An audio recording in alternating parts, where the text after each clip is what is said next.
بابا بہت سردی ہو رہی ہے، میرا تو ہاتھ بھی جما جا رہا ہے۔ ارے میری بیٹی کو سردی لگ رہی ہے، جلدی سے کمرے کو گرم کر دیتے ہیں۔ چلو ہیٹر چلائیں۔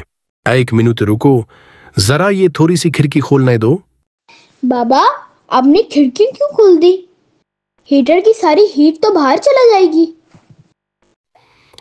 زین کیا تم جانتے ہو کاربن مونو آکسائڈ کیا ہوتے ہے؟ نہیں، مجھے تو نہیں پتا۔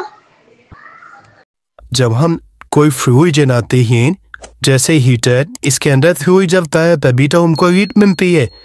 تو کیا ہوتا ہے، اس فلوئڈ پہ جلنے کے نتیجے میں کاربن مونو آکسائڈ پیدا ہوتی ہے۔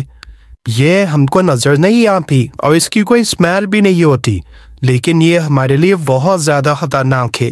اگر ہم تازہ ہوا کو اندر نہیں آنے دیں گے تو یہ گیس کمرے میں جمع ہو جائے گی اور ہمیں نقصان پہنچا سکتی ہیں۔ اس گیس کا اثر یہ ہوتا ہے کہ ہمیں نیند محسوس ہونے لگتی ہے، چکر آنے لگ جاتے ہیں، یہاں تک کہ کبھی کبھی ہمیں ایسا لگتا ہے جیسے ہماری سانس رک رہی ہے۔ اس لیے جب بھی ہم ہیٹر کا استعمال کریں تو ہمیں چاہیے کہ اپنے کمرے کی کھڑکی یا تھوڑا سا دروازے کو کھول دی تاکہ تازہ ہوا اندر آتی رہے۔ بیٹا تمہارے بابا بالکل ٹھیک کہہ رہے ہیں، احتیاط آرام سے بہت زیادہ ضروری ہے، ورنہ ہم کسی بھی قسم کے نقصان کا شکار ہو سکتے ہیں۔